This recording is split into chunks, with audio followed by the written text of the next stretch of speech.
Tony's got it. Okay.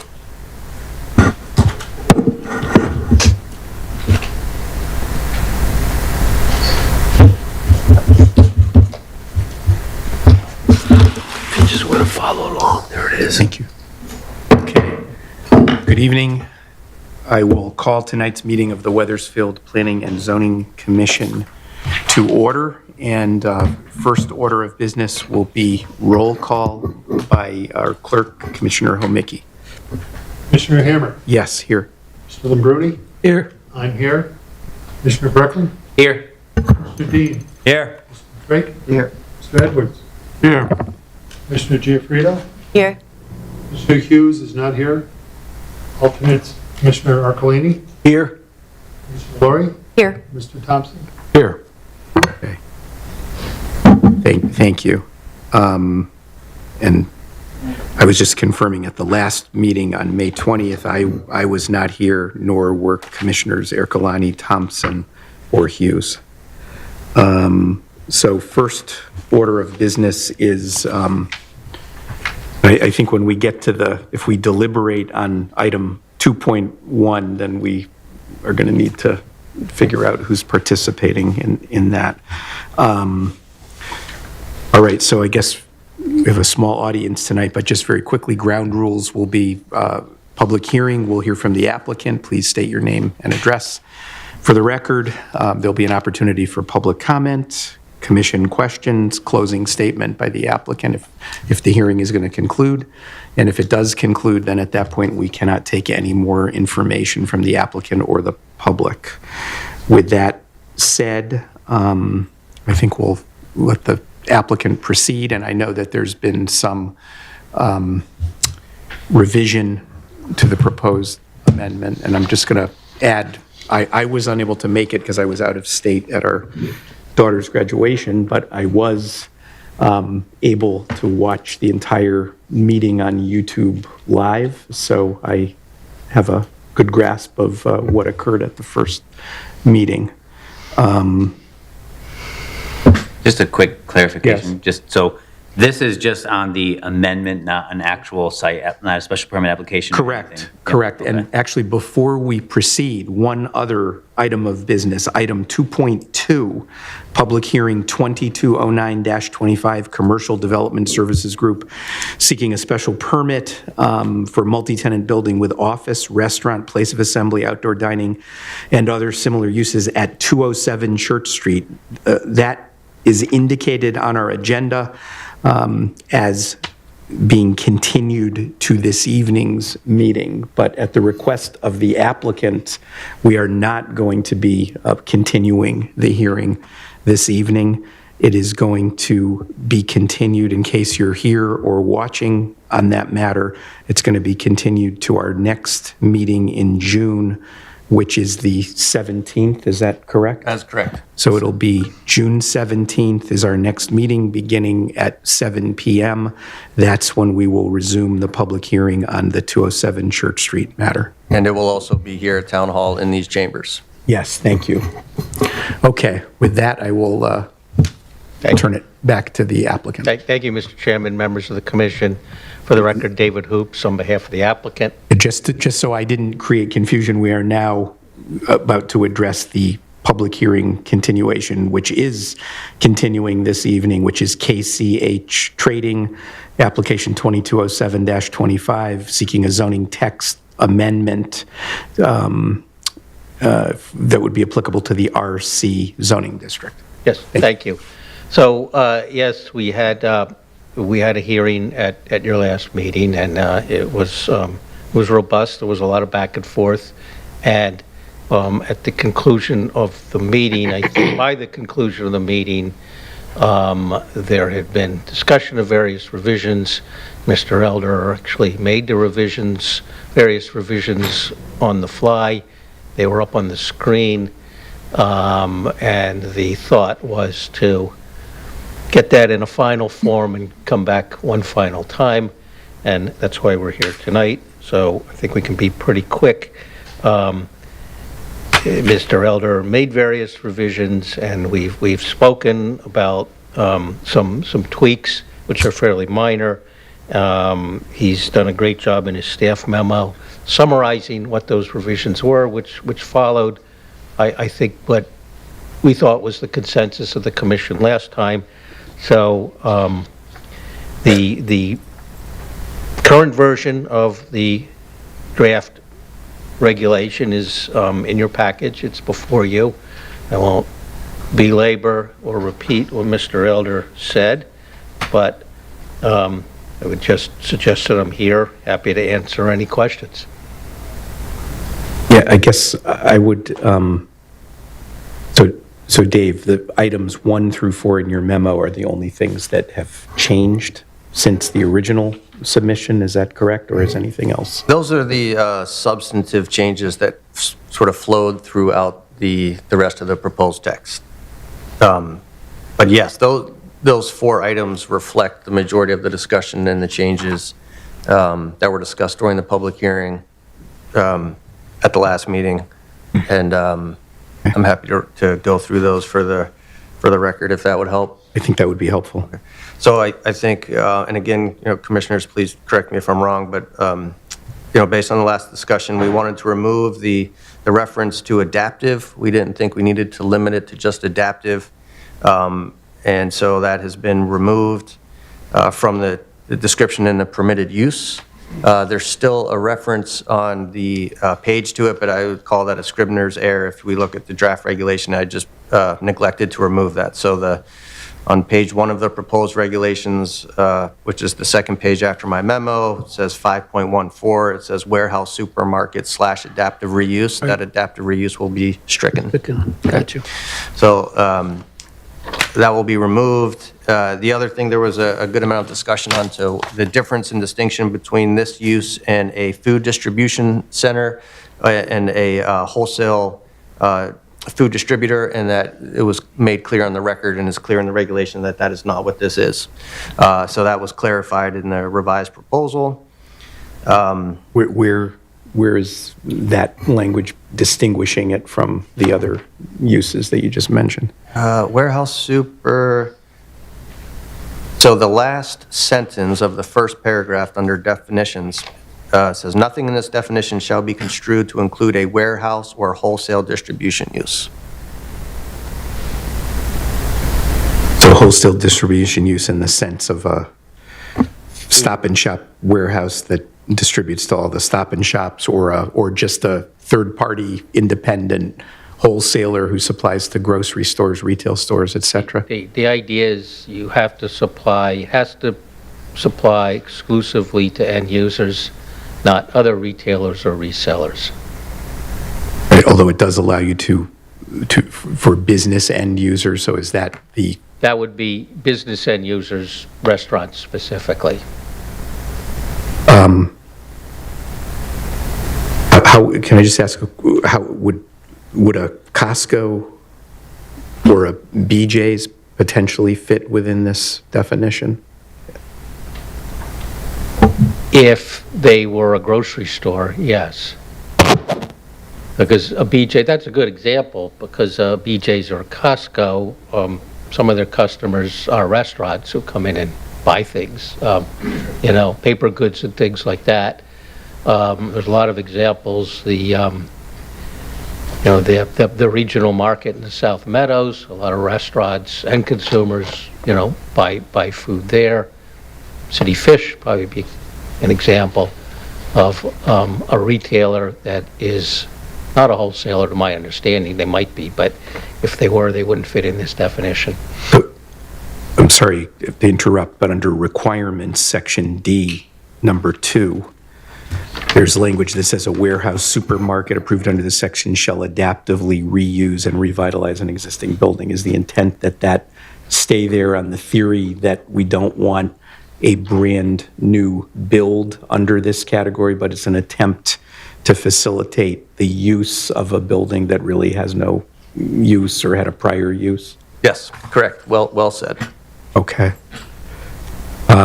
Sorry, I interrupted you, Dave. That's right. Continue. So continuing on, originally there was the original proposal included a separate accessory use category of inventory storage. After discussion, because that is specific to this particular use, and it was already part of the definition of a warehouse supermarket, we discussed removing that accessory use category as a separate approval and including it as part of the, or just including it as part of the definition of a warehouse supermarket. However, I recommended including the inventory storage definition just so that it is defined as its own term. But there is no separate use that would be approved with inventory storage. And because in this zone, warehousing and storage is not permitted, it made sense and just logical reasoning to not have a separate accessory use for inventory storage outside of its principal use of warehouse supermarket. So what you're saying is it's not included in the table? The use Correct. It table. was Okay. originally included in the table of accessory uses. And again, the inventory storage definition in number 2 indicates that the storage is at the same Premises place. of the goods being sold at the location. So in other words, it can't be storing something to sell someplace else? Correct. Okay. And then number 4, there, in the original proposal, there was and actually this came about from the original discussions I had with the applicant, is that, and again, we don't want to be site specific, but in this area, in the event that you have a very large facility with excess area that's not going to be used, I did not want that reserved area to be lost in terms of the parking calculation. I wanted it to be somehow recognized, so I had discussed with the applicant including some parking ratio for the reserved area, but after discussion in the public hearing, there's no reason to have the reserved area, but instead include a revised parking area ratio based on the inventory storage area. So there's going to be 2 parking use categories that will determine the parking. The retail, the gross retail floor area of where the retail is sold, and then the total area of inventory storage. 1.5 and 0.5, right? Yes, sorry, I'm looking at my 1.75 and point. Is it 1.5 or 7.5? 1.75 per 1,000 square feet of gross floor area and 0.5 space for every 2,000 square feet of inventory storage. You were All right. close. And what if there's something that doesn't exactly constitute inventory storage, offices or other types of function? How would we handle that? Well, we already have existing parking ratios for those. It's a good question. We didn't discuss that Okay. specifically, but my assumption is that if it's an office, it would fall out of the defined 1.75 space for the gross sales floor area because it would be office. So that would be the way we would look at any other type of commercial use if it had different components, an office component Yes. and a retail component and et Correct, cetera. and that was the intent, actually, so I'm glad you raised that, is because this is a large, in this zone, it could be, we had on the same evening as this and on the same agenda, we have another large existing structure, and there could be multiple uses, and we wanted to make sure, which our zoning regulations already allow for, that if a restaurant were to come in for, say, we're going to apply the restaurant parking standards to that portion of the building. Right.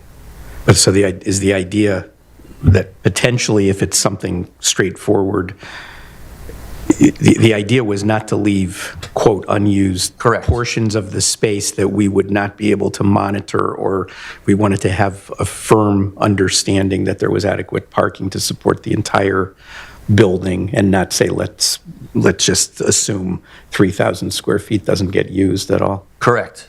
So we could go to the lesser, if it's not sales area and it's not office, we could apply the 0.5 Of to whatever inventory is left storage. over. Correct. Okay. Is that your May I, understanding as well? So, part of the challenge with these old buildings is they have a big footprint relative to the size of the parcel. So it is a challenge to find a use that has enough parking. And the idea was that if it's not sales floor area and it's not inventory storage, and you make a good point about office, and I'd like to get back to that, that there would be no applicable parking ratio, but it also would have to be inaccessible, blocked off from the public, and not used. And if someday there's a desire to use it, we'd have to find more parking somewhere else somehow, or it couldn't be used. That's the idea. And the office, this particular site has a very tiny office, and candidly, it had been my, to the extent I thought about it, my intention that would count as sales floor area. And I'm willing to stipulate, or perhaps it could be clarified, or you could have a separate ratio for office, which would be the same ratio that you have in your regulation for office. What is that ratio? I don't know off the top of my head. How much area are we talking about? Office. Yeah, how big is that relative to the rest? It's tiny. It's maybe, it's maybe 10 feet wide and maybe 30 or 40 feet That's long. hardly a problem. It's not going to, Right, our regulations require 4 spaces for every 1,000 square feet of gross floor area in business offices. so it's 1 per 250, and under the 1.75, that's a little less than 1 per 500 square feet. But I guess what the planner is telling us is that, in the normal course, if there's something that's different than what's talked about here, we'd look to our parking regs to apply whatever it is, right?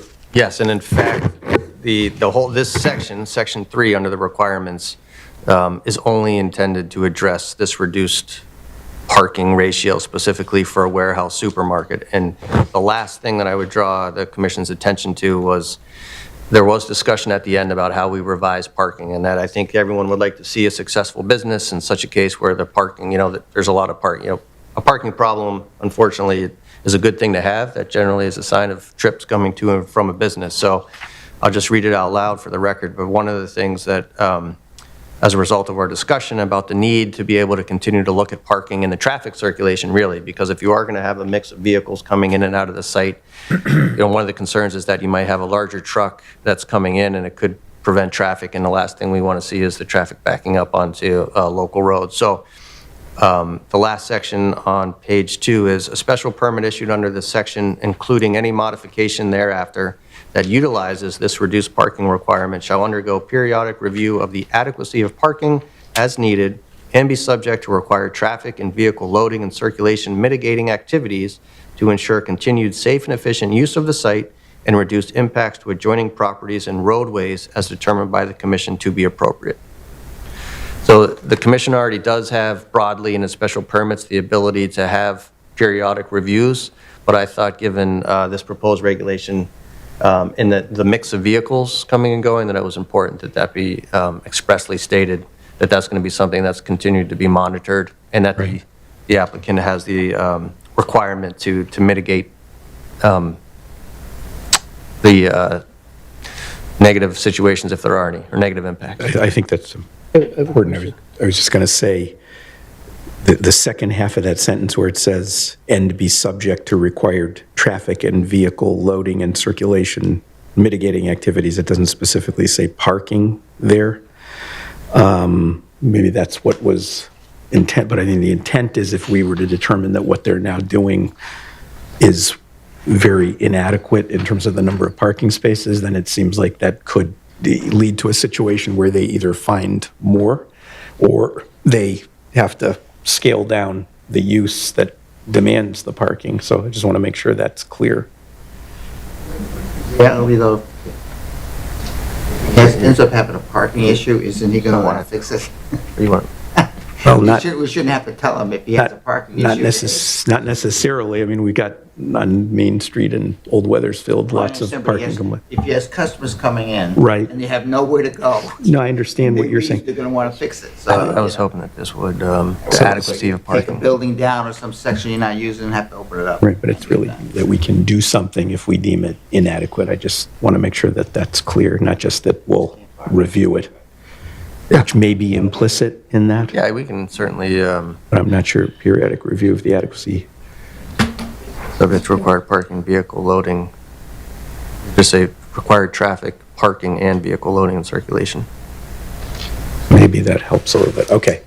But the concept here to the applicant, I'll ask, and to our planner, this is basically saying the commission may make these reductions as defined, but it specifically says, and I know this was discussed at the last meeting, but only if and to the extent it finds that less parking is required. And, right, so it's number one, it's not that they automatically qualify, it's only if the commission determines it's appropriate, and it's not automatic, and it's, in addition, a special permit use, which requires a comprehensive review of potential impacts, right? So Yes, it's- you're right, and just to restate that, to make sure I understand is, right, the intention here is that you may have a warehouse supermarket somewhere else in the RC zone that does not need to have this reduced parking. or doesn't, that it would not be appropriate because. Right, for it's whatever gonna reason, cause it's a not problem. appropriate. Correct. Right. Right, but in the case that this reduced parking ratio is Yep. proposed by an applicant through a special permanent site plan, these would be the tools available to the commission to continue to review and monitor the parking and traffic circulation. And I Okay. did make a revision to address the chairman's comments, if that would be helpful. So basically, after vehicle loading, comma, parking, and circulation mitigating, that's what Correct, you yeah. added the word parking. Yep, I can, Okay. so a special permit issued under this section. Isn't parking addressed just before that? Right, It's right up but I think, here. but the next part of it talks about we can take action to mitigate it, and I think the way it was phrased, the mitigation didn't specifically reference the parking review. I think it just ties in a little. So we're going to add the word parking after a comma and loading. After vehicle loading, so on the third paragraph, or third sentence from the bottom. You could put it after traffic, comma, parking, and vehicle loading and circulation. Why don't we put it after the word traffic, comma, parking? All right, so it's going to read, a special permit issued under this section, including any modifications thereafter, that utilizes this reduced parking requirement shall undergo periodic review of the adequacy of parking as needed and subject to required traffic, comma, parking, and vehicle loading and circulation mitigating activities to ensure continued safe and efficient use of the site and reduce impacts to adjoining properties and roadways as determined by the commission to be appropriate. You had any Yep. comment? That's Okay. perfect. All right, so I think you've reviewed what changed. One last question is, how does the 1.75, the applicant probably knows this too, the 1.7 per thousand, how would that compare to some similar use in our current regulations? I'm not sure what the most similar use would be, a supermarket? Well, a Stop and Shop Yep. would need 4 spaces per 1,000, so it is a little Okay. less than half, but Yep. supermarket doesn't have the additional requirement for storage, Right, so right, this has a heavier storage. probably, it works out to about half. And that would Okay. be the minimum, as you pointed out. If we don't make the case, Yep. it could be more. And then on the B section, the 0.5 per 2,000 square feet, so it basically means 1 space per 4,000 square feet of storage area. Right. Okay. Okay. All right, thank you. Peter, you were, You mentioned that for the space that's not going to be used, it will be blocked off, inaccessible. Those are, I think, the words you used. Should we have that in here as well? Any unused space? It does say somewhere in there, not accessible to the public. Okay. Yeah. Where does it say that? I guess I missed it. Let me define that. You know, that probably came out when we got rid of the reserve. Yeah. The It might reserve have come out. language, right, we could, yeah. I think it's important to keep that in there. I mean, you don't want to have that area be accessible to, especially the public. I think we're,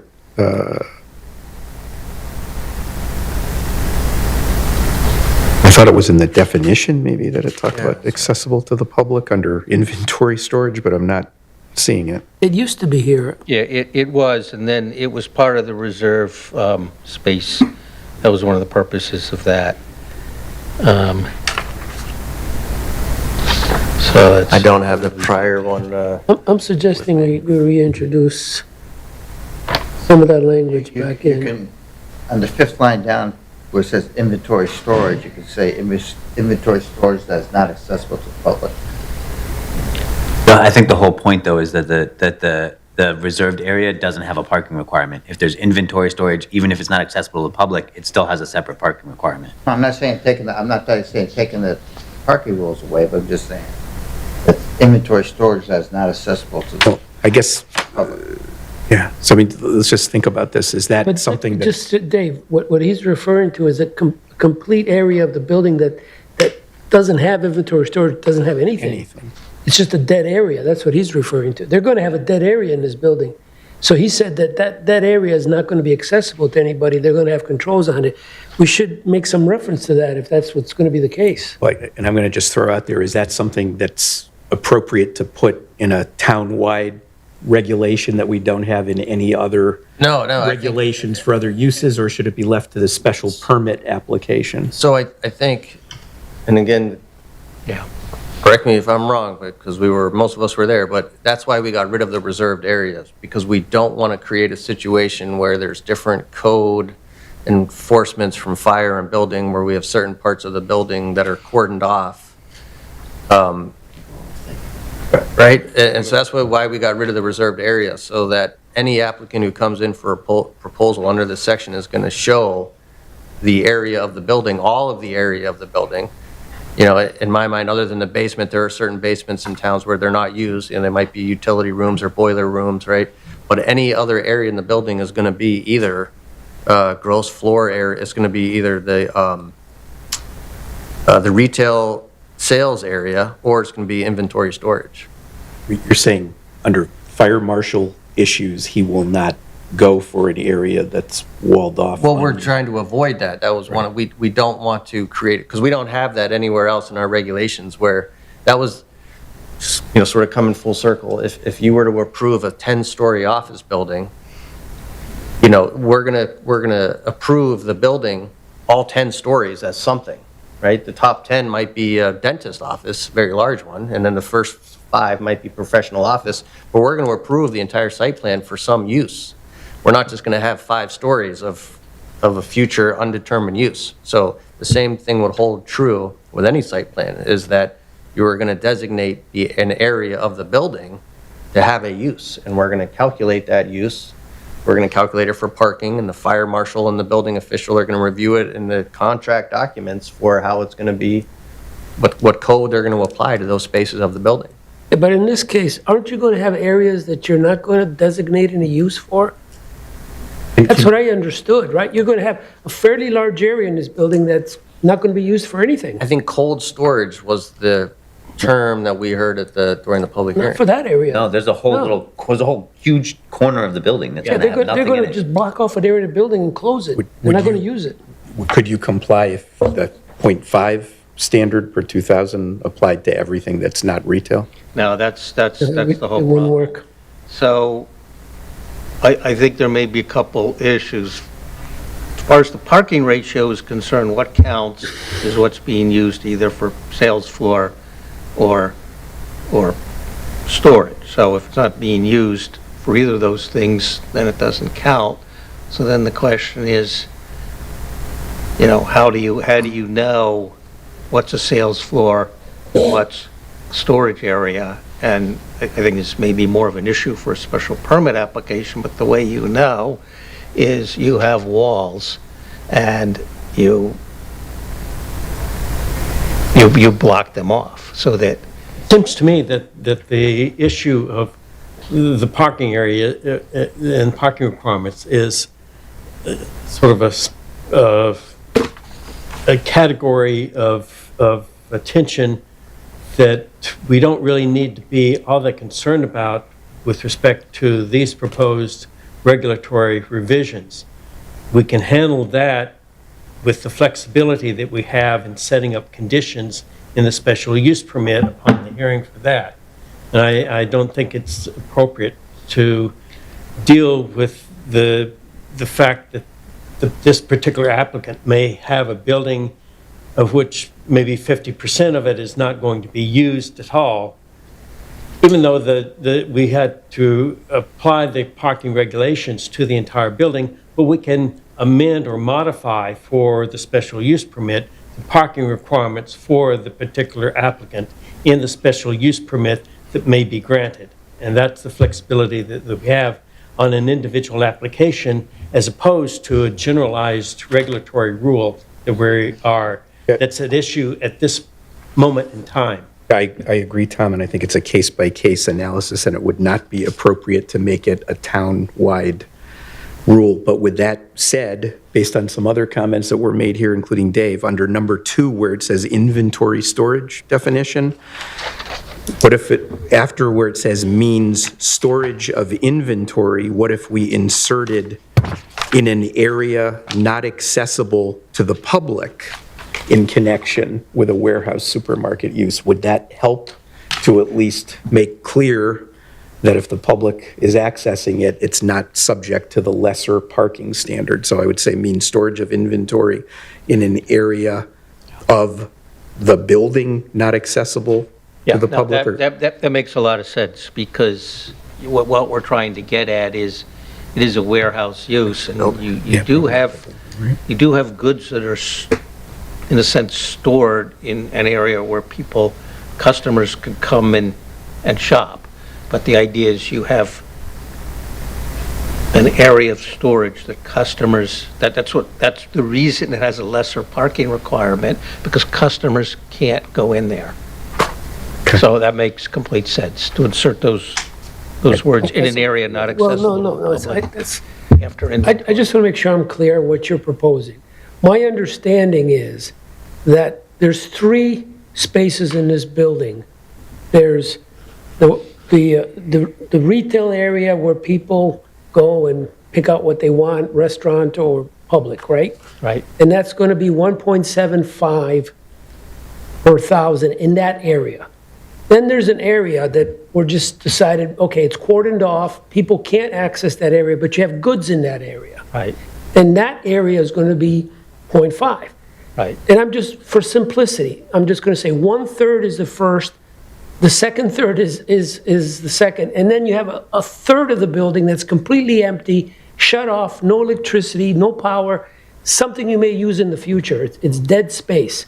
And what you're proposing for that dead space, there's no parking at all required, correct? Right, yes. That's what Right, at least they want. He's going to take the opportunity in a later special permit application to request no parking for that section, and we'll address it at that time. He's Right, I mean, we're asking not- for that now here in this. No, so Peter, I think the distinction, just to make sure I'm clear, and it was Tom made a good point, that kind of a situation we would handle on a site plan that's specific to a building, whereas this is just the regulation. Okay. And Tom was saying he thinks we have the authority under the Yeah. special permit regs. I understand kind of mixing things up here, but we know what's coming. I'm just pointing out that there's going to be a large area here that no parking is going to be required and not accessible to anybody. Right, and I guess all I'm saying is I don't think we should offer up that automatically anybody who can claim dead space in any particular use doesn't have a parking requirement. I think, as Tom said, that's a individual determination in a particular situation. I wasn't suggesting that. I was suggesting that, as he mentioned in his overview, that dead area was going to be totally cordoned off and inaccessible. Yeah, and we would, the question could come up, how do we know what's inventory storage and what's dead space? We would have to convince, that there's a difference, in the way we would do it is to put up walls and say, this is how we know. And we're not allowed to store anything in that dead space. You The mentioned, way that we keep, the future use of this particular facility in the event that a special permit application is received and is heard and granted by the commission is by a condition for periodic review and assessment of the utilization of the building. the third section he mentioned, that will not be in use, but it'll be in the construction documents. brought to fire protection, environmental abatement? Okay, that's why I was making sure. It's not like Yeah, you're abandoning part of the It would building. be my understanding, code. actually, the fire marshal was very clear about this, that it's going to have whatever the appropriate fire protection is. That's That'll be a big just one. one question I have about, I noticed it's not actually in our zoning anywhere, so I don't know if it's fully our purview, but how do we handle things like health and safety generally when we think about it, right? There's code for the building itself, but what about, like, if it's as a supermarket, like, we don't put in zoning that there needs to be health inspections or anything like that? Like, how does that get handled? The health district, Yeah, I think, they do that, okay. responsibility. Right. We don't have jurisdiction over the health and safety and so forth. That's other departments.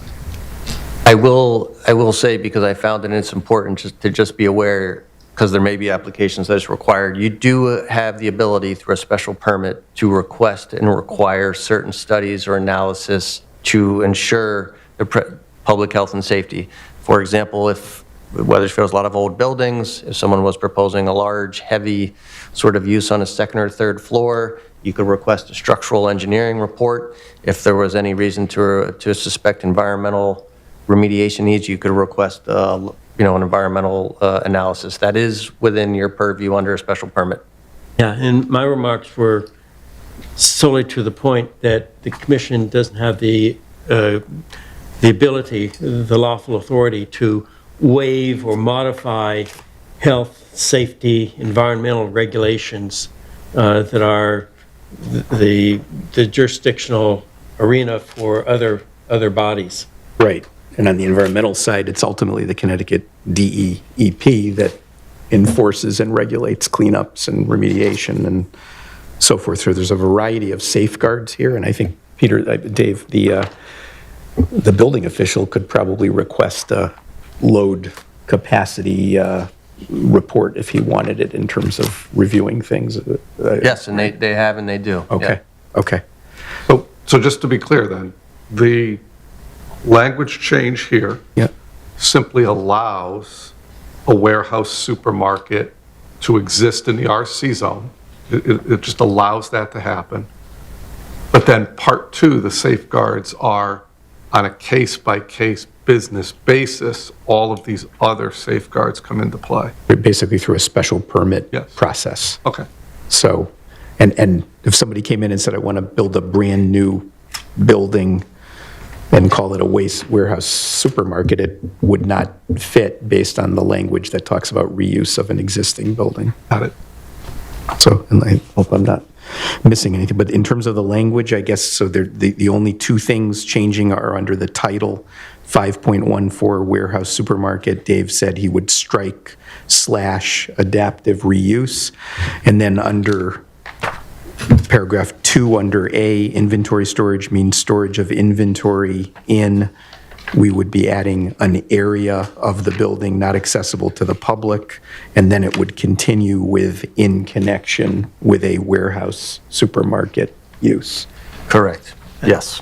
And then you were going to add the word parking to D3. Thank you. D3, correct. So that would be in the third line. From the bottom. And be subject to required traffic, comma, parking, And vehicle. loading, and, okay. Okay. Tom?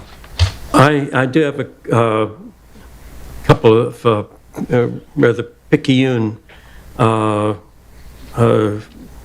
modifications or corrections, if I can propose those, under page 2 of the definitions. These are very picayune. They're not material issues, more language, grammar kinds of things, punctuation. One is in section C, applicability, which is one long sentence. And you have it reading warehouse supermarket uses meeting the criteria stated in this section 5.14 shall be permitted in the RC district only, comma, which is correct. Then you go to subject to the commission's issuance of a special permit based on the standards stated in this section I would propose that there be a comma after the word section. So it would read, stated in this section, comma, in addition to the standards stated in Article Roman numeral 8 of these regulations. Is Article 8 the special permit regs? Yes, it is. Okay. And then in Section D, same page, requirements, number 1, it currently states all of the requirements of the RC district. And I would propose deleting the words of the, so it would read all requirements of the RC district. I'm sorry, Tom, could you say that when I was It's checking? number 2 under Oh, D. all requirements. Yeah, all requirements. Just all requirements. Strike of the.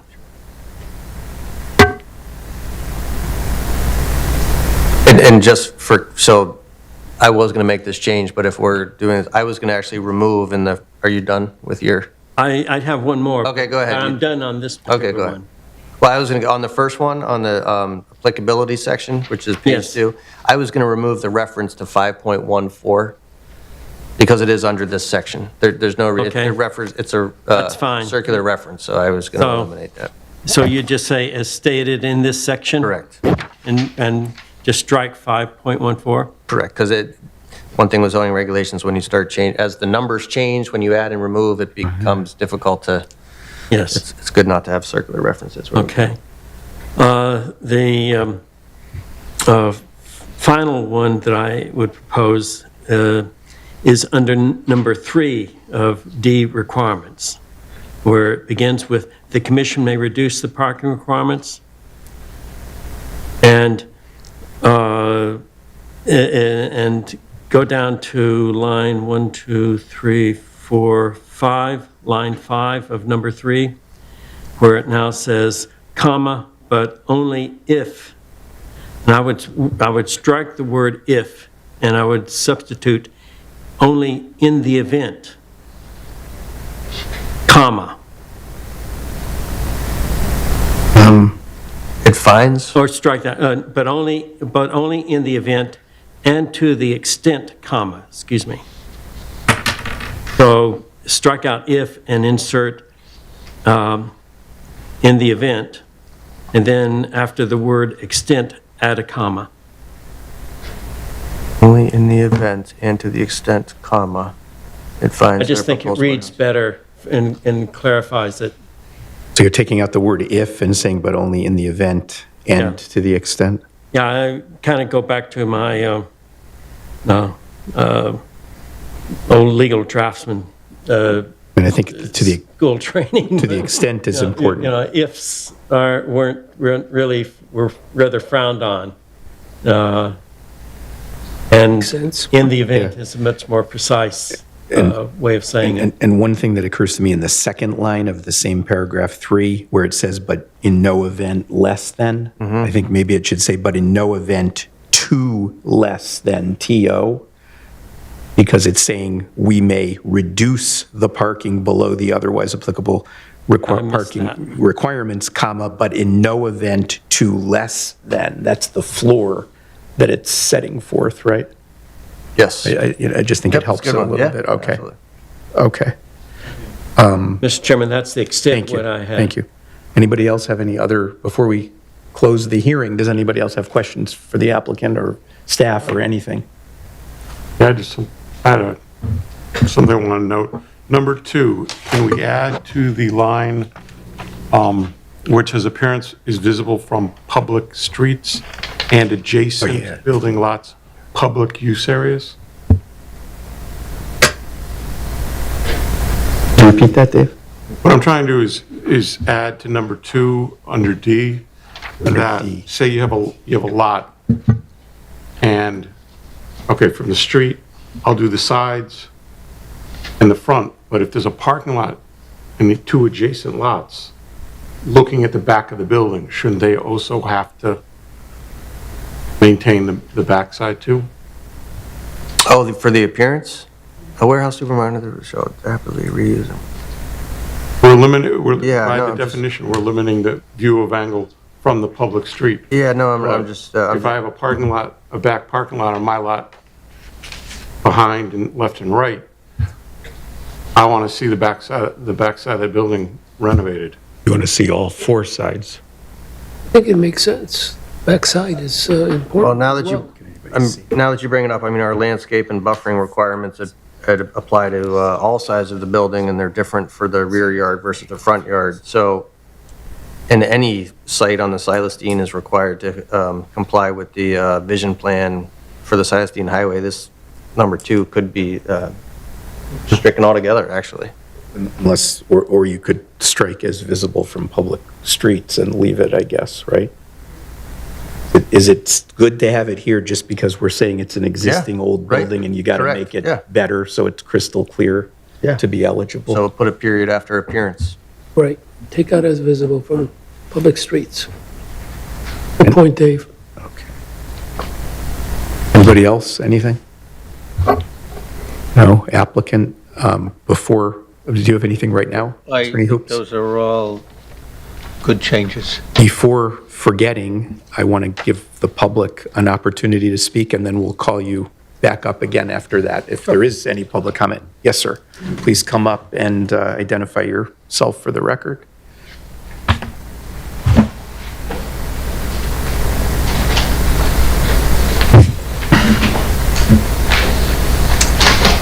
Hi, my name is Tom Carson, 12 Avalon Place. I emailed the commission a couple of weeks ago and said what I had to say there. I know that there's this effort to not make the zoning text change site-specific, but it is like, it's not even the 800-pound gorilla in the room. It's like the gorilla is just, everywhere, because everyone knows what we're doing to change our regulations for this applicant. And I do think that if we are going to make that effort, that we should be able to ask questions that are specific to the project. And there are questions that I wished had been asked during the pre-application review, because I don't necessarily, or what I'd like to avoid in town is going down this road and then having, then at the end of the day, just saying, this doesn't make a whole lot of sense, because then they're spending a lot of time and money trying to do this project. I think what's happening here is that what's different than a lot of different applications is that this business is operating right now. Most people in town, I would say 99.9% of people in town have no idea that this business has been operating in town. And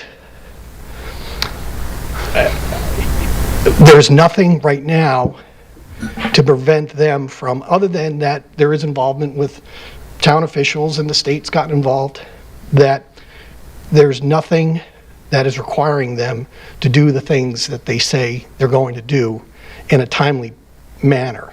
So the one thing I'd suggested when I wrote my email, on top of my other questions, is to put a sunset provision in the text amendment, and you can set it at a year. I would set it at a year, and just to say that it can expire unless there's certain things are, unless they reach certain milestones. Because what my fear is that you're going to approve this tonight, then they're going to go back, they say, yeah, we'll be back with a site plan, and it could be months. Who knows how long it'll take? And then you'll have issues, and then it'll be months, and there's nothing, we've had just, a business operating there that, based on their history over the last 3 years, has not, really demonstrated that we should be doing anything to sort of do any of these kind of gymnastics to make sure that their business works for our town. So that's my only comment as to the text amendment, that you actually sunset it and make them come back. And I know that they don't want that because, well, you know why they wouldn't want it, but at least it gives you more control. And we don't have this text amendment on the books 6 months from now if they decide they don't want to do it, and they don't want to go forward, and then we still have this whole, whatever this is. And the one thing when it comes to the it just jumped in my head that's different when it comes to that he's only, that this applet, that you're only allowed in this warehouse supermarket zone to distribute to end users.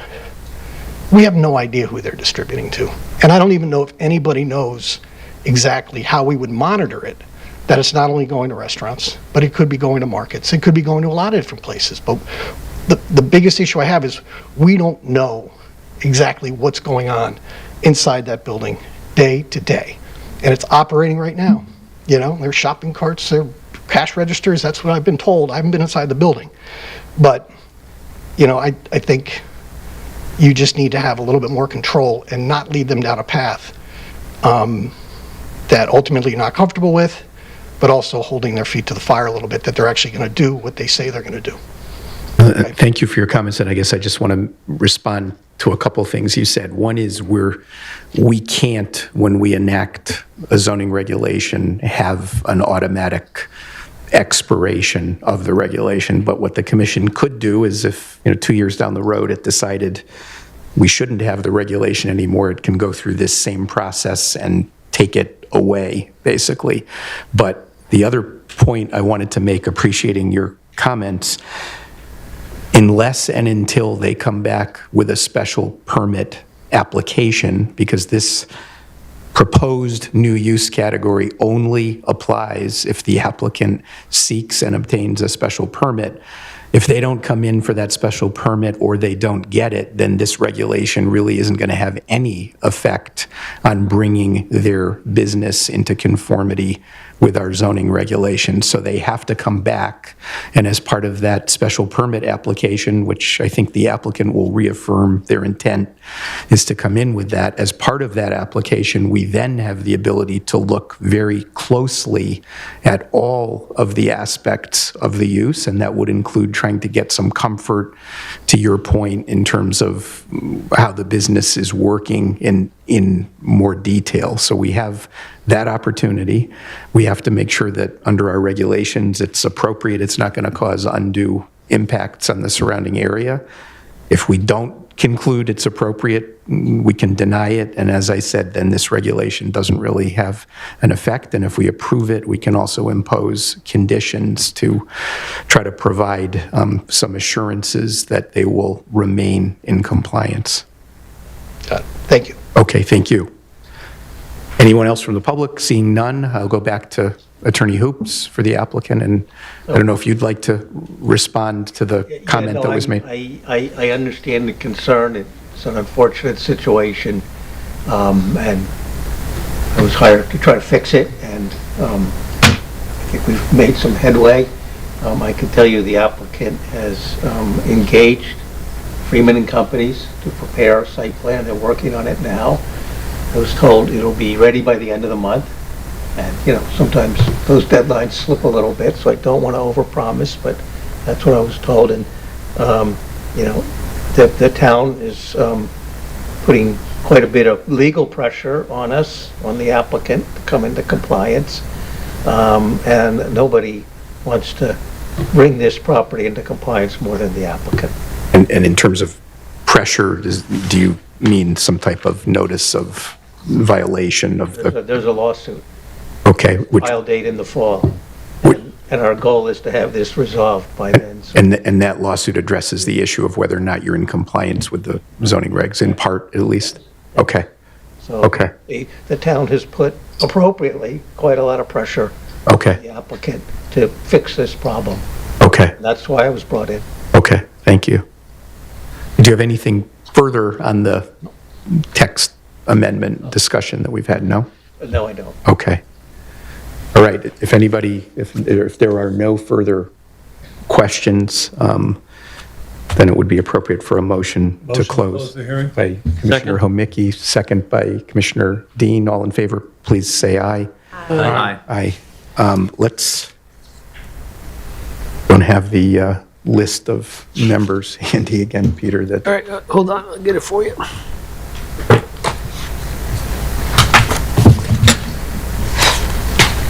Why don't we, let me just start here with who was here at the last hearing. Let me tell you who I think was here based on the based on the minutes. Peter was here, Tony was here, Chris was here, Tom was here, David Drake was here, Dave Edwards was here, Joe Ercolani, and Paul.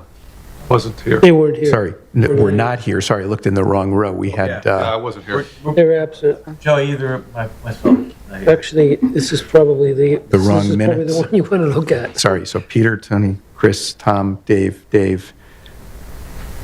that's- oh, Tracy Tracy was here. Tracy was here. Deanna was here. Ann was here.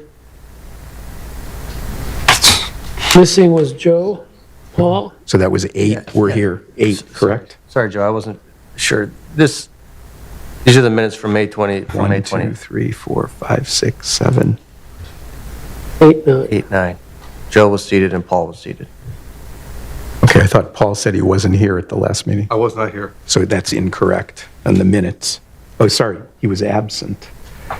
And present, she's checked it twice. That's why, because we And added Joe this. is checked twice, so neither of This them is an was error. present. These are errors. Correct. Yeah.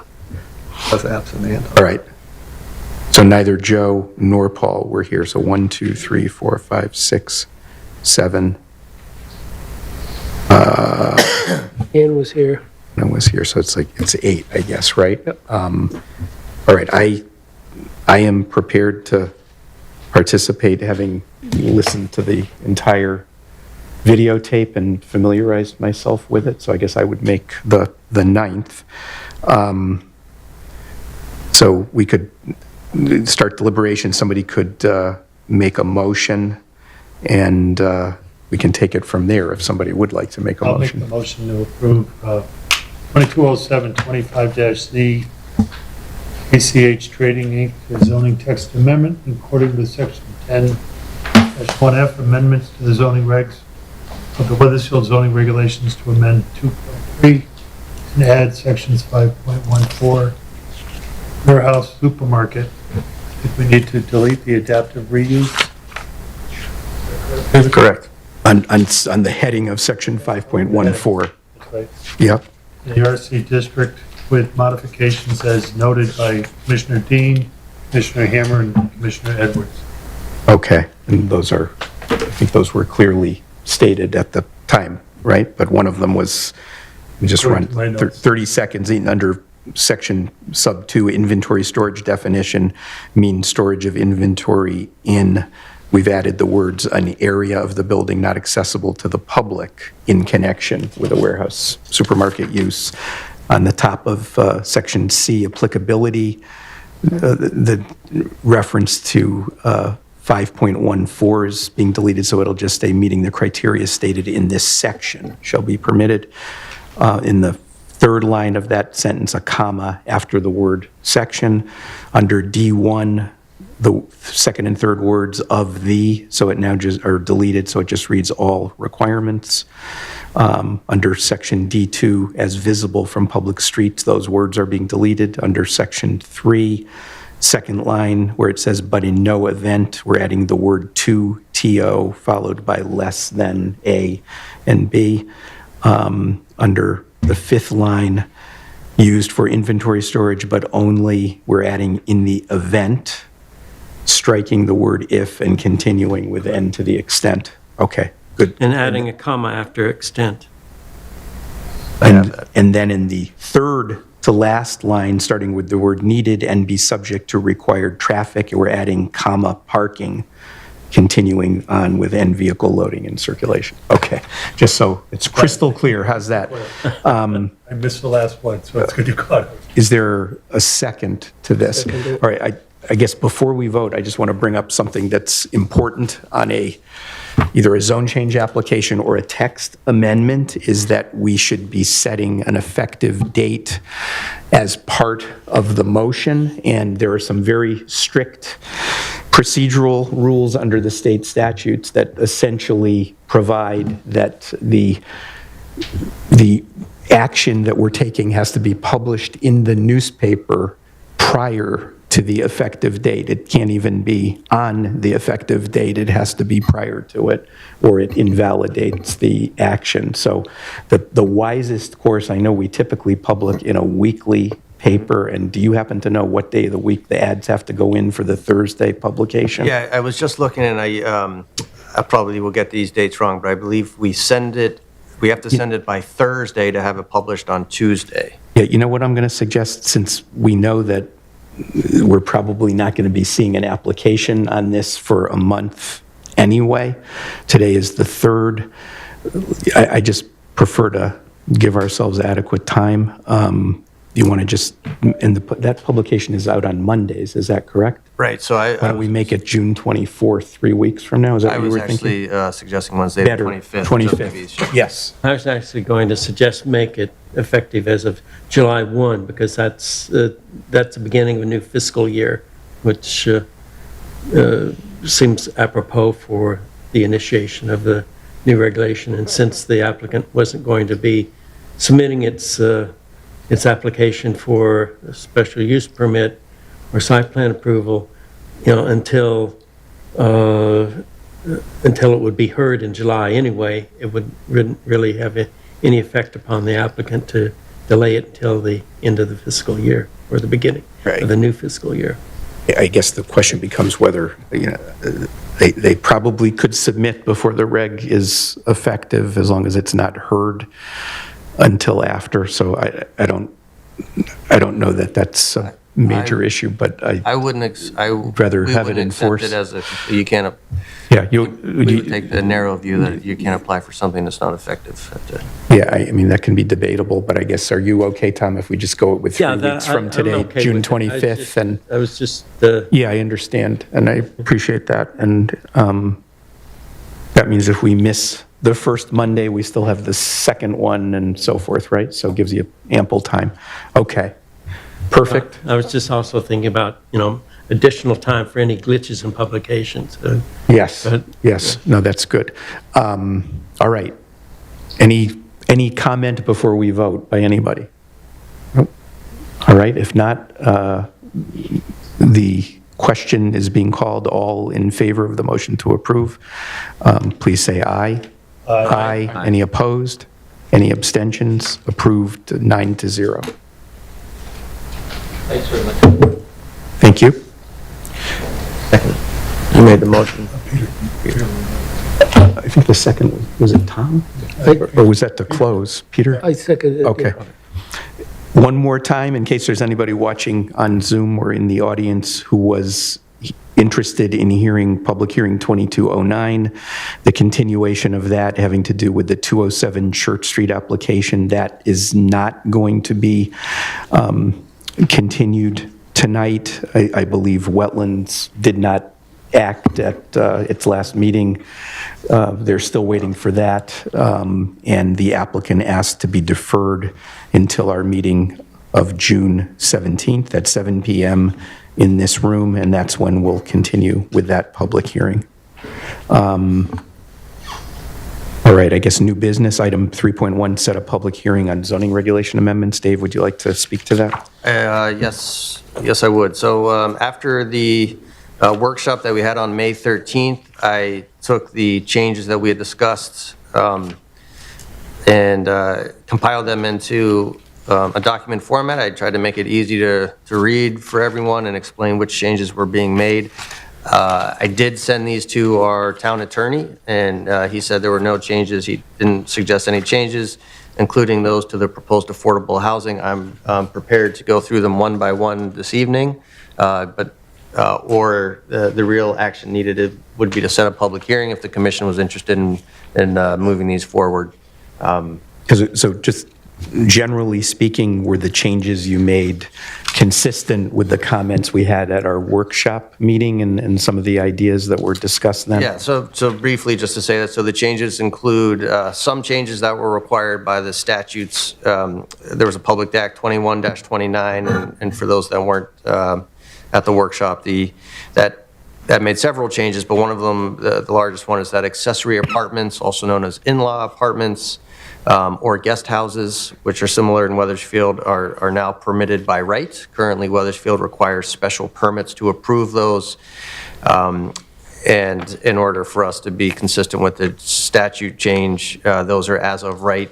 And it also changed that the municipality cannot specify a larger minimum dwelling size less than the building code allows for. So those changes are included as proposed for Public Act 21-29.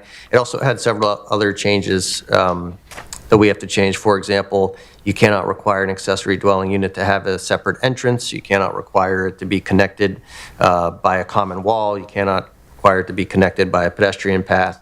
So all those changes are being proposed to be consistent with the Public Act 21-29 throughout. Additionally, that same Public Act required a change to the parking ratios. They specify that you can only have one space. Actually, I'll look at it so I don't. You gonna spell out that in this? They're all spelled, yes. No, I mean, or you're just gonna reference the P, whatever that is. So if you look at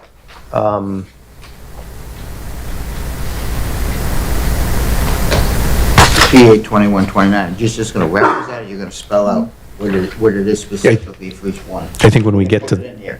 to the public hearing, I think it would be helpful if we saw what PA says, Dave. Oh, okay. Yes. Yeah, Yes, just as either The a actual- separate piece of paper, in your memo, Yeah, If perhaps. you don't, for the rest of your life, every time we do this, you're gonna have to send out this 20, this PA, Yeah, just so I'm prepared for that. So the document is, it's a lengthy public act. Do you want me just to pull out Just the the relevant section sections? that requires us to make that change. Yeah, okay. Yes, absolutely. And there may be other sections that also have relevant public act that you could, again, just the discrete sections. Yeah, I do. that require those individual changes. I do. I have that for the Okay. workshop, so I already do have that. I Okay. just, And I guess I'm glad to hear that the town attorney looked it over. He did. That's good. Yep. And I really think we should be getting into the nitty-gritty of this at the public hearing where the public has an opportunity to comment as well. So I don't think we need to, I don't know that we need to go through each and every one of these now unless you have questions or anything like that for us. I don't. I just want, for anyone who wasn't there, I want to Or make if there are sure. questions, you can ask us. Just remind me, the special exception is ZBA, right? As proposed, as written, yes. Yeah. So it's kind of like a special permit, but goes under ZBA. Correct. So all the requirements, you can, they're synonymous. So the town attorney did confirm that is that, currently the zoning board of appeals is looking at either hardships to grant the variance or they're looking to overturn the decision of the zoning board of appeals. They used to, they're no longer required to sign off on the DMV dealer and repairs license. Their third function of the zoning board of appeals, if granted to them by the zoning commission or the combined planning and zoning commission, which this body is, can be to approve special exceptions. Special exceptions are the exact same thing as a special permit. So the current criteria this commission applies when approving a special permit, meeting certain criteria for, in harmony with the surroundings, having conditions of approval, all of that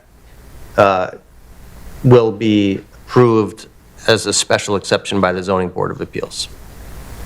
Is this the first time that we've granted this power to them? Joe? I think they might have had it once before and it got flipped back to us. Am I correct? Yeah, my understanding, and this is, I still haven't, my understanding is that previously the zoning board of appeals did use to approve certain items, including campers, boats. I don't know if they also approved accessory structures over 200 square feet. But at some point in the history, that responsibility, it was determined that it would be better handled by the Planning and Zoning Commission. So it's been with this commission for I don't know how long, and the intent now is to send it back to the Zoning Board of Appeals. Can we have the right to appeal the zoning board of appeals? Yeah, theoretically, there was actually one, I want to keep going at Berlin Turnpike, where they put those used car lots. right, in theory, Dave, Unbelievable, they did that, and nobody sat there and just, I think the short answer is, in theory, a Planning and Zoning Commission could appeal a decision of the Zoning Board of Appeals, but the ifs would be, A, if the commission determined it was worth it, and probably the biggest if would be, would the town fund that and pay for it to be defending one of its boards against a lawsuit by another of its boards? I mean, that's really the only way to protest it, after the fact.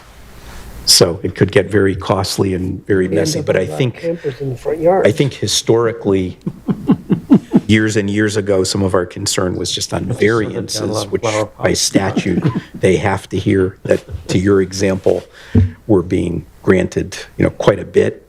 So I think these are a much more discrete type of situation where it's pretty defined in the regs with the square footages and the qualifications to get the special exception and stuff. And I look at stuff like boats in the driveway. right. And I tell you the truth, we're pretty lax on that. We don't have to. Yeah. And we could be really lax, which I think it could be lax. Yeah, or they might be stricter, I guess, too. You never know, right? Right. I think the reason I'm not going to go back. Okay. We made a decision, let's try it, but we can always Yeah, I mean, take I think, it back, right? I think At some point. I think the reality is that they don't have hugely heavy agendas, as I understand it. I think we've been getting some very complicated. Waste a lot of time. I kind of agree with you. They have better capacity to handle it. How's that? And it's consistent with other stuff that they do. I think similar in nature, but as Dave said, it doesn't involve proving hardship. So. And I'll say it because I'm staff, so I do think, from what I've heard, is that there was a time where the zoning board of appeals maybe was not applying the same high level of standard to some of the applications that the town would have otherwise liked to have seen applied. And from what I'm hearing now, that they do have the caliber of sort of review and oversight to have that authority.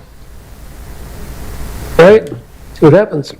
Okay. But, to be honest with you, when they overlooked at the gentleman that washed his cars in their driveway, they were pretty tough on that. And that was a variance application, Right, they were which tough on has him, right? very Very tough. tough They were like, standards, right? well, okay, so I'm just, they Yeah. make a decision.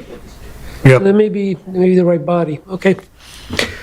All right, so do we need to, what's our choices? So go ahead, With Tom. this, the Public Act 2129 and the changes that came through with 830J and 830G, will that have any effect on the public hearing that we're going to be having for this? Anticipating the changes that are just passed the legislature? Are you ahead of the curve here? We're doing cleanup We're from the cleaning up for past, I things we think, that haven't we done never for quite a did, while. that's been Correct, pending correct, for a few years. Okay, then we'll handle the next wave that comes on when it happens. Yeah, and I've been sort of watching those, but I like to wait till the dust settles, and then the Connecticut Bar Association will usually send out some sort of nonpartisan guidance of any changes. So I think we should move forward with these I agree. and then address what's coming in the And future. in my 10-watt analysis, looking at the summary in Dave's memorandum, the aspects of the changes proposed that he cited as in number 1, 2, and 5 of his memorandum, those are changes that we basically need to make in order to make ourselves compliant with state regulations. So our level of discretion there is pretty limited, if at all. And items 3 and 4 are things we discussed at the special meeting, and they, from the flow of discussion from that meeting, items 3 and 4 seem to refer to things that I would term as pain in the backside kinds of issues for the commission that we are trying to remedy ourselves out of. That's pretty much where we're at on this. When might the public hearing be? You need to build in at least 40 35, 40 days to get it to the regional planning agency and allow the comments back, I think, right? Yes, and I would suggest, I know, the commission takes a break in July and August from 2 meetings a month, which is well-deserved, but also this could be a lengthy meeting. I'm not sure, I would suggest maybe having a special meeting just for this public hearing. What did we end up with in terms of when are we meeting in July and August? Is it the first meeting and not the second? Is that where we ended up? I don't have the calendar, actually, no, I don't have the calendar with me. Of dates.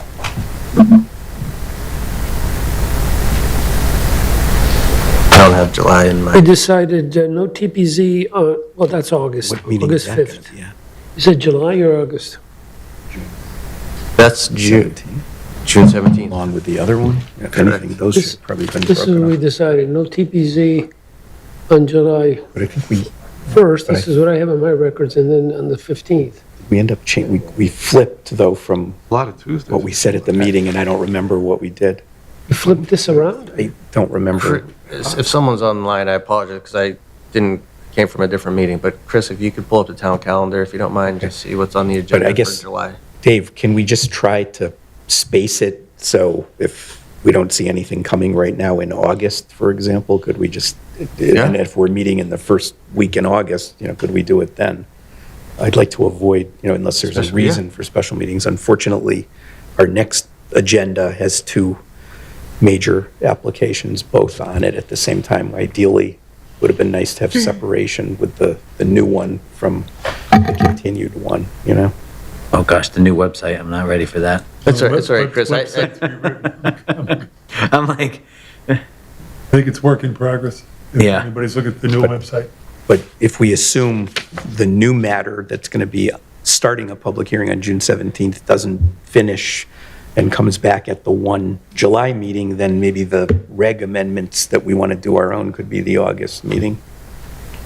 Yes, I do think we could anticipate a very Session probably for correct for the, well, for. yes, for the for the Jordan Lane. multifamily residential And one. then right immediately after, there's going to be an application for a special permit Or for the same property. you say Site plan. immediately after, do you mean this, it's not the same evening? No, but in August, I would suspect. Which one? Jordan Lane, 9.2 upcoming applications. Yeah, I mean, you'll just have to look at it and space it, but Do you have any luck? July 15th. By 15th? Okay. July 15th. Yeah. yeah, we skipped July 1st, right? Yeah, it looks like. okay. And See August, Chris? August 1. Oh, you know what it is? I think we put our calendar together, but until we have actual items. Can you check with Lynn and see what we did? Because I could Yeah. have sworn we said one thing at the meeting and then we adjusted it after the meeting. We either went from the, It says we have August 19th, we have August 19th on the calendar. which will be the second meeting in August. Yeah. And we also have the second meeting in July, so. For some reason in July, we have nothing on the new town calendar. and again, you can, August 19th. you Yeah, can send the We're going Oh, to do it's that that way, tomorrow. okay. referral out, and even if we don't take 2 months to have the hearing, it doesn't matter. No, it is the 15th, yes, yep. Say the 15th, 15th and then of July and then the, 19th of it's August. the second week, yeah. Yeah, that's second what I week. have on my calendar. Yeah, so I'm Okay. clear, the plan would be to have the public hearing on August 19th. Unless you feel we're going to get bogged down with that Jordan Lane thing, then maybe we don't want to do it that night unless it's Right. incredibly straightforward, but there could be interest in public testimony. Yeah, I mean, that's the thing, I don't want to suggest having more meetings when the month you have no meetings, but I think this public hearing is this could be a long public hearing to go through the regulations. If we're going to go through them one by one, we're going to be detailed. And it doesn't matter that most of these are conforming changes, people will still have things to say about them. Well, it's up, that's sort of up to the commission, I think. I don't think we're gonna have that many people. I don't think so either. No? Okay. I think it's okay. pretty, It's pretty vanilla, I guess yeah. I'd like to avoid a special meeting, but the other thing is if you list it on an agenda and then it ends up that we have a 3-hour on a different matter, we could just decide we're not opening the hearing Yeah. that night after all, right, and push it to the next agenda. Where's See how it 340, goes. yeah, where's 341 Jordan Lane? What property is that? Mediplex building. Oh, okay. All right, so All right, so I'm here, a but it motion. seems to me, I don't even think you could get it on the July agenda if you tried because of the regional planning Yeah, we have to timing. give them 35 days. Yeah, you probably, the earliest, would probably, maybe you could get it on July. I don't know. You'd have to look at the math. But Let me say July 15th. Yeah, we could get it on, we could start at July or 15th. just say you're going to do August and hope that everything else has settled out by then. But you can figure that out later. Okay? Yeah. All right. I just want to add, so the bill that did pass both chambers and is going to the governor's desk it removes parking requirements for residential developments. So we're going to pass this, and then 6 months from now, we have to remove the changes we're adding to conform with this one. So it did already pass both chambers. The governor has not threatened to veto it, as far as I know. So it will remove parking requirements for any development under, I think, it said 24 units, like off-street parking requirements, unless there's a significant health or just removes our ability to deny an application based on parking. So, and then if it's 24 more units, they have to submit a parking analysis, and then and then we aren't allowed to allow more than a certain number based on that analysis. So it will be a major change there. And then the other thing is the priority housing zones that we can add that will help us, like we're changing the 10% threshold to help us reach 830G with priority housing zones. If we were to add those, these are things that are already there. The bill's already passed both chambers. Like, we can get a little bit more ahead of it because they go into effect July 26th. So just so everybody knows that passed, so. I go back just very quickly and we can adjourn the meeting, but if our own application, if you tee it up tentatively for July, you can go ahead and get moving on it, but we can decide at the June 17th meeting when we see how it actually goes with both applications hearings that night, whether we don't want to start that in July. Yeah, I was going to suggest that. So for the purposes of this agenda item, can we set the public hearing for July 15th? We should set the public hearing and then we can revisit it in June. Right, and always could announce. Yes, I just want to make sure that we're. Does that make sense to everybody? Okay. Unless you determine you need more time to get the notices and stuff. Right. Okay. Right. So is there a motion to that effect? I'm not sure if this commission. Is the commission consensus to set the hearing hearing? tentatively Okay. for the July 15th meeting on the commission's own proposed regulation amendments? Yes. Everybody so- okay with that? Okay. Okay. All right, anything else? I do have a couple of things, just quickly. So, and I want to make sure this is in your packet. I'm not sure if my packet does have it. So the Frank Weston Flower Garden, I was told today I've been incorrectly referring it to the Rose Garden. There are more flowers than just roses in the garden. The reason I wanted to just bring this to your attention, do you have this? Yeah. Do you have pictures? Yeah, we have it. Yeah, so I wanted to bring this to your attention. I was asked to look at it, and I was asked to look at it again to I see, saw it somewhere here. well, here, you can It's in this. pass it down. If Tom doesn't have it. Look at it here. Folded over double, Oh, all so right. you have to open it up. So because this area is part of the landscaping plan on the approved town hall and library site plan, I was asked to look at it to see if it rose to the level of a site plan modification.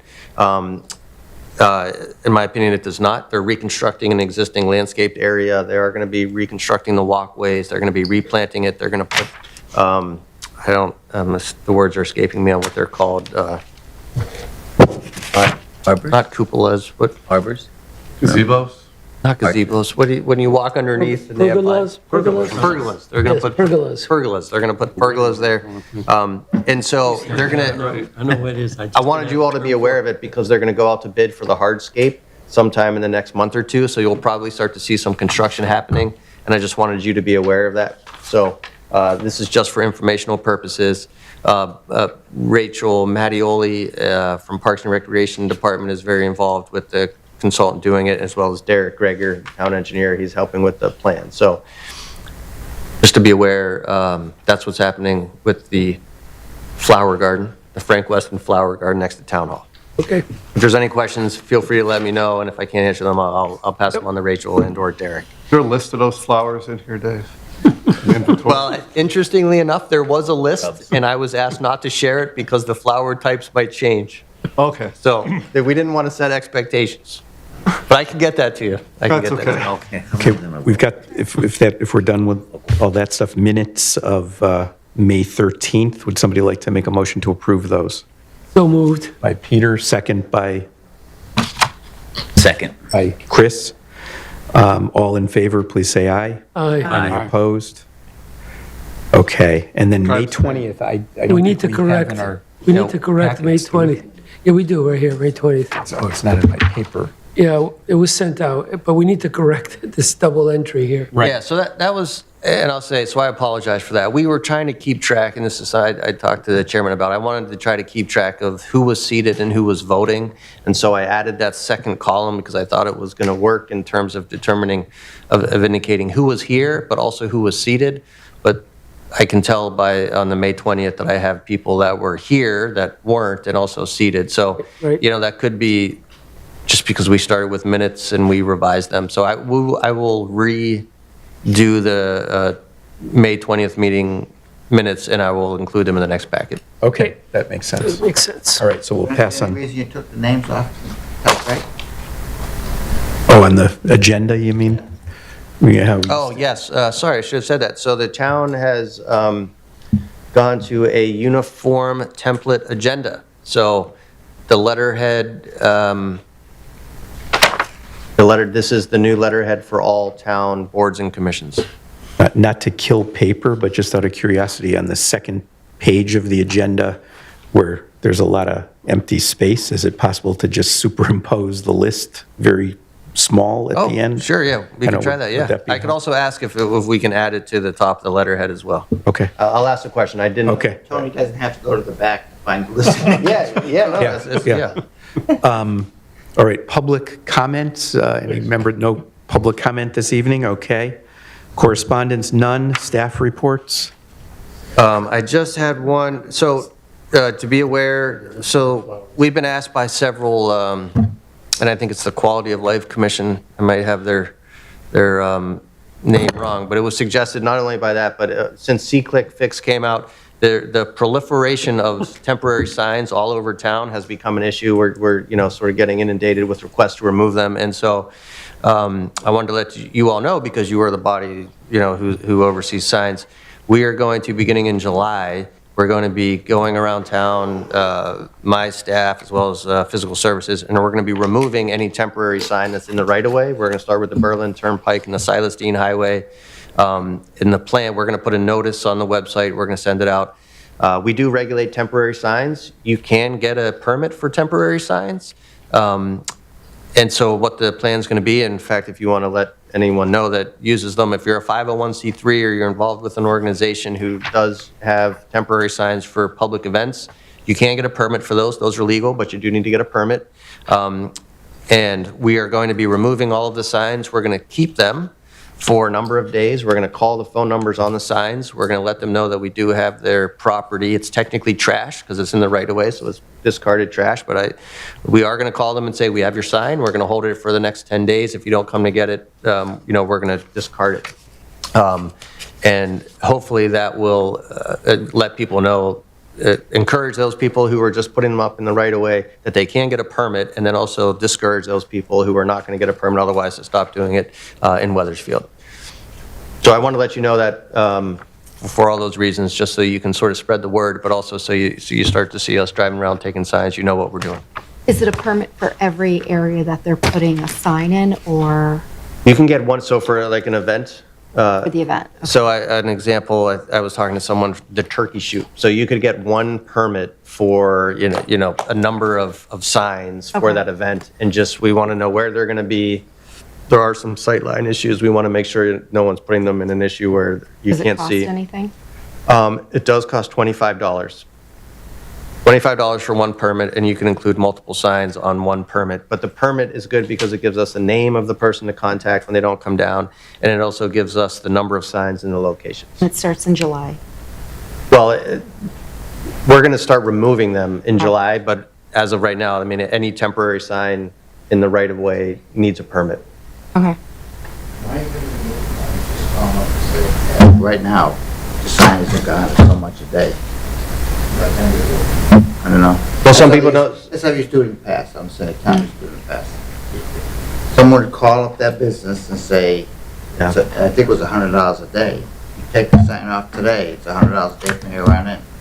And they have to pay. If it's on private property, that is how we will handle it. Yeah, but- Oh, I know what you're saying. We never picked up the signs before though. So, up to you guys. Yeah, no, we've been doing it. My understanding is that it's been happening for a couple of years. The difference is that we haven't been calling them. We just take the signs and we throw them away. But this time we want to call them and let them know. Great. You all set, Dave? That's it. Okay. Somebody like to make a motion to adjourn? So moved. Peter, second by Anna. All in favor, please say aye. Aye. And as they say, fini. Left it.